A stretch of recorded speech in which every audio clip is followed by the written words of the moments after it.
Bonjour, je suis Marie-Pierre Laval. J'appartiens à une grande et vieille lignée qui s'est toujours efforcée de collaborer avec les autorités de l'État. Et au passage, une petite anecdote amusante, nous naissons tous entre le 23 septembre et le 23 octobre, sous le signe de la balance. Nous nous sommes illustrés pendant les années 40 à l'époque bienheureuse et bénie, mais mes ancêtres étaient de grands collaborateurs bien avant. Par exemple, c'est un de mes aïeux qui indiquait aux hordes d'Attila où les populations se cachaient. C'est aussi un de mes arrière-arrière-arrière-grands-oncles qui a livré Vercingétorix à Jules César.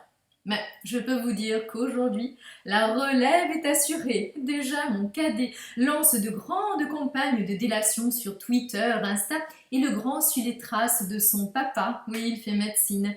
Mon mari est un médecin très renommé et très influent au sein du Conseil de l'Ordre qui, je vous le rappelle, a été créé par le maréchal. Héritière d'un passé de délation si glorieux, je me devais aujourd'hui d'apporter tout mon soutien à notre État français qui, en cette année 2020, a su instaurer une magnifique dictature sanitaire. Oh, il est revenu le temps béni de la collaboration. Pardonnez-moi, je suis très émue, je n'aurais jamais cru revoir cela de mon vivant. Marie-Pierre Laval reprend du service. Et je ne ménage pas mes efforts.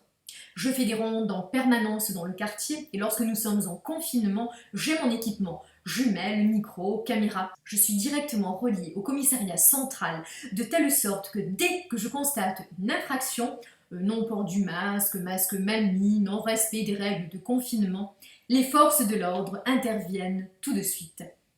Grâce à mon civisme, ce sont 658 procès-verbaux qui ont été dressés depuis le mois de mars. Avec tout le respect que je porte à nos héroïques forces de l'ordre, je n'hésite pas à intervenir moi-même sur le terrain. Hier, j'ai surpris deux jeunes adolescents en train de s'embrasser à pleine bouche sans leur masque. Je me suis précipitée vers eux, je les ai frappés avec mon sac, je leur ai dit « Jeunes criminels que vous êtes, vous ne vous rendez pas compte en rentrant chez vous, vous allez contaminer et tuer votre papy et votre mamie. » Oh, je vous jure, ils ont compris la leçon. Je n'en attends rien en retour, je n'ai fait que mon devoir de citoyenne. J'ai créé un collectif, le Coro Collabo. Bons citoyens, rejoignez-moi. Ensemble, avec l'État français.